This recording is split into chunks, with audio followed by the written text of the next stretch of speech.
2 फरवरी को international wetland day है।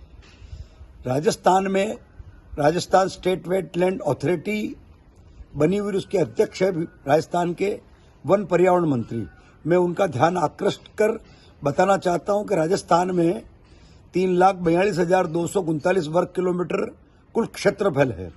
उसमें 7,82,884 हेक्टेयर जो वेटलैंड है उसमें ज्यादातर अतिक्रमण है और 443 झील जलाशय स्टेट वेटलैंड अथॉरिटी ने चिन्हित कर रखे हैं, जिनमें भी प्रदूषित पानी जा रहा है और ज्यादातर झील जलाशय अतिक्रमण की चपेट में हैं।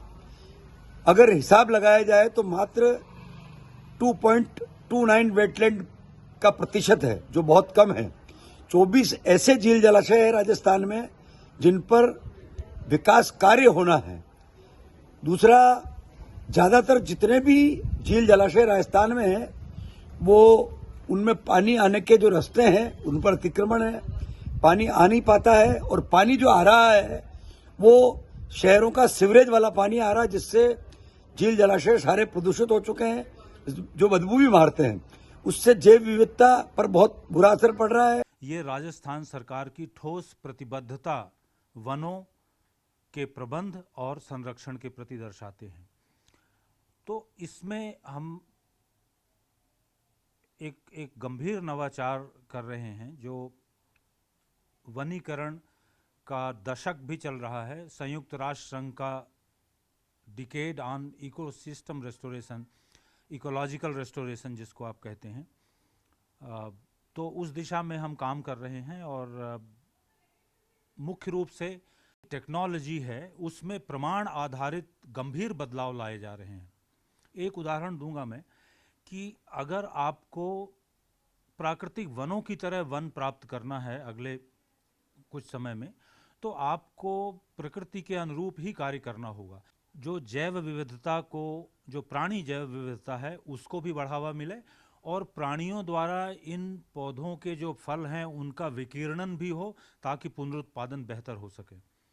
तो अध्ययनों के अनुरूप, जो साइंस है उसके अनुरूप, हमारा जो अनुभव है उसके अनुरूप तकनीक में हम परिवर्तन कर रहे हैं। ये एक दूसरी विशेष बात है। एक अत्यंत महत्वपूर्ण परिवर्तन आपको अगले 10 वर्ष में जो देखने को मिलेगा, जिसकी नींव अभी रखी जा रही है, वो ये है कि वैसे तो राजस्थान में वर्ष 1995 के पश्चात वनों का नेट लॉस नहीं हुआ, लेकिन हरियाली एक बात है और जैव विविधता से युक्त वन दूसरी बात है। तो हम जो अब वनों का प्रबंध जिस दिशा में बढ़ा रहे हैं उसमें जैव विविधता को मजबूती से बढ़ाने की दिशा में तमाम प्रयत्न होंगे और राज्य सरकार हमें इसके लिए आवश्यक धन भी उपलब्ध करा रही है। तो आप पाएंगे कि एक उदाहरण के रूप में दूं, जैसे झालाना से लेकर और सरिस्का तक ये एक कॉरिडोर हुआ करता था जो 50 साल पहले पूरा एक था।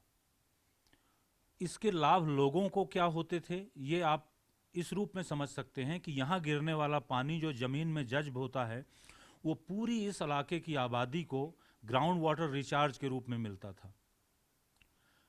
दूसरी बात जो आप ये देखेंगे कि सबसे महत्वपूर्ण बात, इस क्षेत्र में जो घनी आबादी है उसमें जो पोल्यूशन होता है, पोल्यूशन अबेटमेंट का काम ये पूरा कॉरिडोर कर सकता है।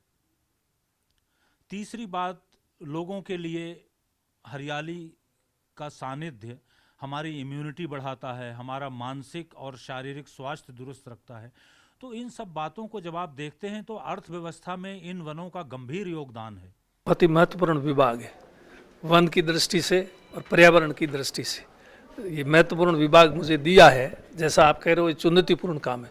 चुनौतीपूर्ण काम को ही करना महत्व रखता है, साधारण काम तो हर कोई कर लेता है। इस प्रकार इसमें किस प्रकार से कितना अवैध खनन भी हो रहा है, अतिक्रमण भी फॉरेस्ट लैंड पे हो रहे हैं और ये जो अवैध तरीके से पानी छोड़ रहे हैं नदियों में, प्रदूषित पानी, तो उसको भी किस प्रकार से रोका जाए, ये विभाग के अधिकारियों के साथ बैठक करना है बाकी है। तो सारे अधिकारियों को बुला करके उनसे साथ बैठक करके जितनी भी योजना है, एक एक योजना को बहुत ही विस्तार से उसको देख करके समझ करके फिर उसको किस प्रकार से अमली जामा पहनाया जाए, किस प्रकार से लागू किया जाए, जिससे कि जो जिम्मेदारी मिली उसमें हम अपनी काबिलियत साबित कर सकें।